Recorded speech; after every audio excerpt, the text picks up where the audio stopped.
Ce n'est pas réel. Rien de tout ça n'est réel. J'ai beau me répéter ça encore et encore, j'ai l'impression de sentir leur souffle sur ma peau.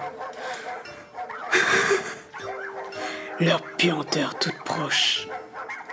Le bandeau que je porte sur les yeux m'empêche de les voir. Mais tous mes sens me hurlent que des dizaines de chiens m'encerclent et vont me dévorer vivant d'une seconde à l'autre.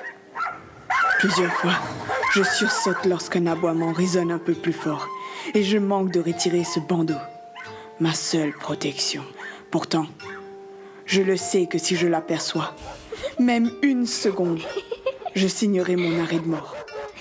Lorsqu'une petite main me frôle la cheville, je me jette en arrière avant de m'effondrer sur le sol épuisé. Cette chose m'a prévenu. Avant la fin de la nuit, elle m'emportera avec elle dans sa satanée boîte. Les murmures de l'ombre.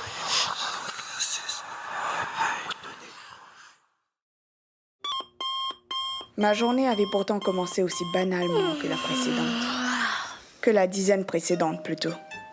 Ça devait bien faire 11 jours que je n'avais pas mis le nez hors de mon petit appartement. Ça me semble si loin maintenant. Mais un projet professionnel particulièrement important m'obligeait à rester recluse. Je n'avais pas vraiment à me plaindre. Avec Internet au débit, la télévision et les services de livraison, j'avais tout ce dont j'avais besoin. Je commençais à penser que cette journée allait se dérouler exactement comme la précédente, quand la sonnette a retenti dans l'appartement. Étonné et passablement irrité, j'ouvrais la porte et trouvai face à moi un livreur désabusé. Un colis pour Maya Lanure. Je lui rétorquai qu'elle ne se cachait pas dans mon décolleté, avant de lui arracher le colis, de signer son formulaire, de lui claquer la porte, sans un mot de plus. Génial. J'étais blasée avant, et là, j'allais être de mauvaise humeur pour le reste de la journée. Pour me changer les idées, je décidai de m'accorder une pause d'une vingtaine de minutes pour jouer à ma console. 1 heure plus tard, mon humeur était enfin revenue à un niveau passable, quand ce fut au tour de mon téléphone de me déranger. Au téléphone, une voix vaguement familière me demandait sans ménagement si j'avais bien reçu mon colis.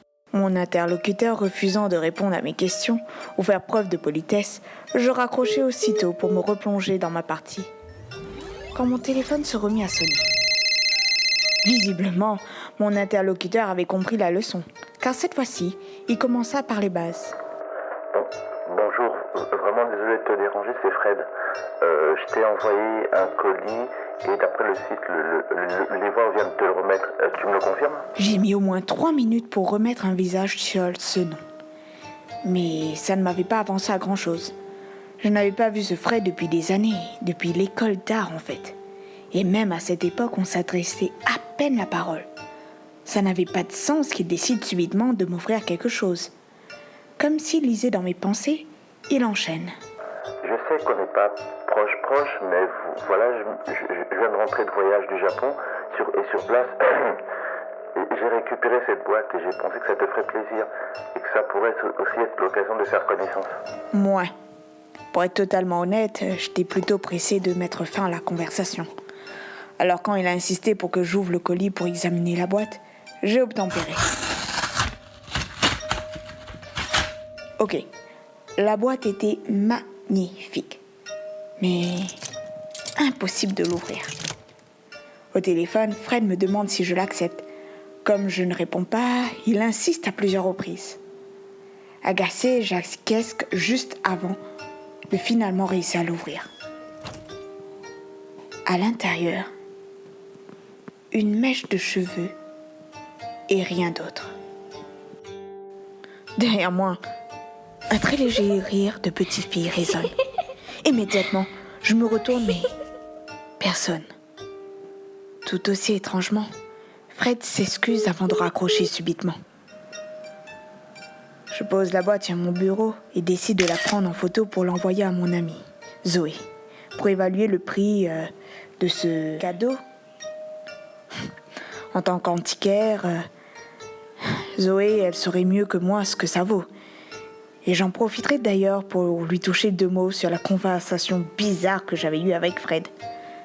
Enfin, au moins si elle peut me dire ce que je peux en tirer. Enfin, je la range en haut de mon armoire et mets mes écouteurs. Et recommence à travailler. Où j'essaye, mais les enfants des voisins se mettent à jouer. Enfin, une petite fille. Elle fait tellement de bruit qu'on pourrait penser qu'elle est dans mon appartement. Juste derrière moi.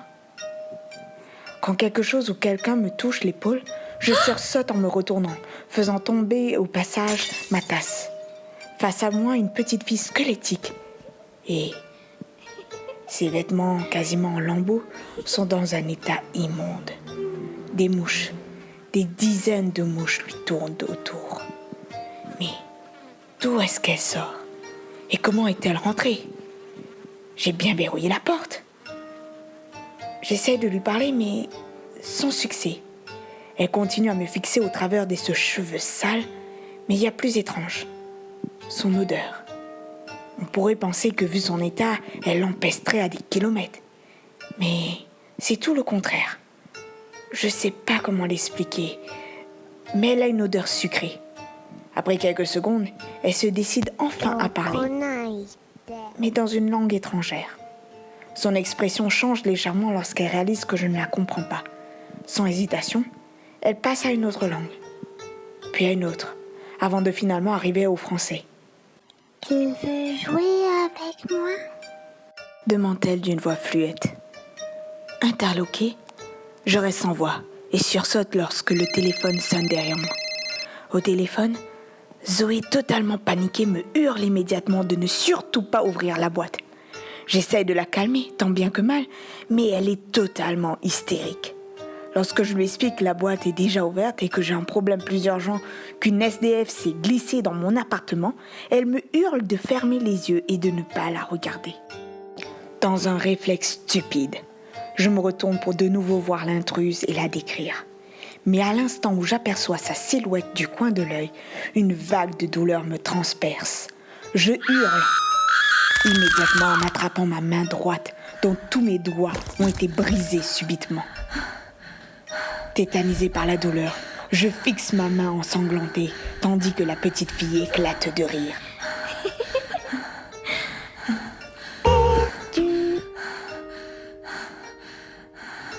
Murmure-t-elle. Je finis par ramasser le téléphone pour demander de l'aide. Fort heureusement, Zoé était toujours en ligne. Encore une fois, elle me répète de fermer les yeux. Cet enfoiré t'a piégé. Cette boîte-là, ça n'en est pas une. C'est une prison. Et je sais pas ce que tu as vu, mais c'est pas une petite fille. Si jamais tu la vois encore, tu es foutu. La première idée qui me vient à l'esprit est de m'enfuir loin d'ici. Mais elle me décourage immédiatement. Tu as déjà commencé à jouer avec elle. Courir ne te sauvera pas. Si tu sors, elle va t'avoir. Tu dois retrouver cette saleté de boîte et la refermer dans les 30 minutes. Sinon, tu es aussi foutu. Pourquoi il a fait ça? Pourquoi il a voulu me tuer? Je le connais même pas. Il n'avait pas le choix. Pour s'en débarrasser définitivement, tu dois donner la boîte à quelqu'un d'autre qui accepte de l'ouvrir. Il faut que tu passes la malédiction à quelqu'un d'autre et vite. Je suis sur le point de lui répondre quand le téléphone est arraché de mes mains et projeté contre le mur violemment. Je commence à chercher la boîte en haut de l'armoire, mais à ma grande surprise, elle n'est plus là.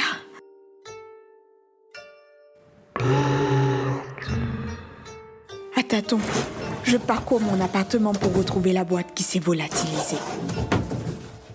C'est un jeu, alors il doit y avoir des règles. Si cet enfoiré a survécu, c'est que je peux le faire. La boîte est cachée, mais accessible. Je dois la trouver, je dois la... Je m'interromps quand je sens de nouveau l'odeur sucrée et j'entends le bruit des mouches. Elle est tout près. Tout près. Je tombe en arrière et me cogne la main au passage contre le rebord d'un meuble. Je résiste difficilement à l'envie d'ouvrir les yeux et rampe sur le sol pour m'éloigner des grognements toujours plus menaçants. Un nouvel état de panique m'envahit quand j'entends du court-circuit.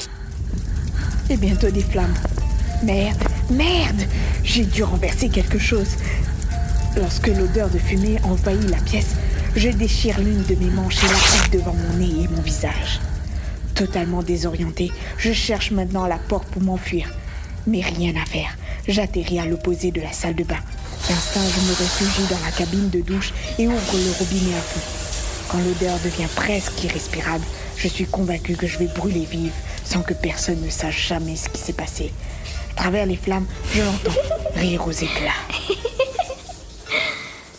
Je sursaute en entendant les bruits de fenêtres cassées et une voix inconnue. Madame, vous entendez, c'est les pompiers.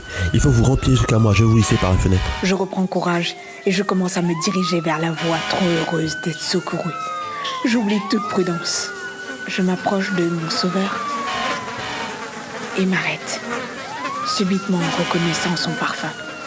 De rage, je lui assène un coup de ma main valide. Aussitôt, tout s'arrête.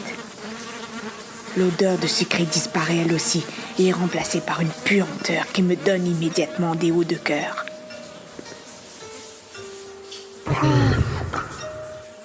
Cette salope a failli m'avoir. Je recommence à paniquer en réalisant tout le temps que j'ai perdu. Pour éviter de tomber accidentellement dans un piège, je noue devant mes yeux la manche que j'ai arrachée. Je me précipite ensuite, toujours trempée, hors de la salle de bain et recommence à chercher autour de moi de manière frénétique. Je n'ai pas une idée précise de temps qu'il me reste. Maya, c'est moi. Ouvre la porte, j'ai trouvé une solution. Ouvre-moi. Pas cette fois, salope. Je fais de mon mieux pour ignorer le piège. Sans relâche, je retourne tout mon appartement pour retrouver cette foutue boîte. Une idée me vient en tête subitement. J'ai fouillé partout, sauf à l'endroit où j'étais, sauf sur ma table. La salope l'a mis au dernier endroit auquel je pouvais penser, juste sous mon nez, quand on était au téléphone. Sans hésiter, je me précipite vers mon bureau, trébuchant au passage sur le bazar que j'ai mis dans l'appartement. Encore une fois, je me retrouve à quatre pattes. Je me relève aussi vite que possible et je tâtonne jusqu'à atteindre le bureau. Lorsque j'atteins enfin le bureau, je sens quelque chose juste devant moi. Tout autour de moi.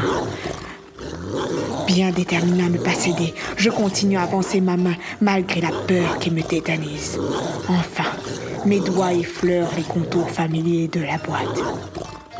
Mais presque immédiatement, je sens une petite main qui saisit mes doigts brisés et commence à serrer. Non! Ignorant la douleur, je lui réponds fièrement. Game over, avant de refermer brutalement la boîte. Le silence retombe enfin dans l'appartement. Épuisé, je m'effondre en larmes. Prudemment, je retire le bandeau. L'appartement est totalement en désordre, mais vide.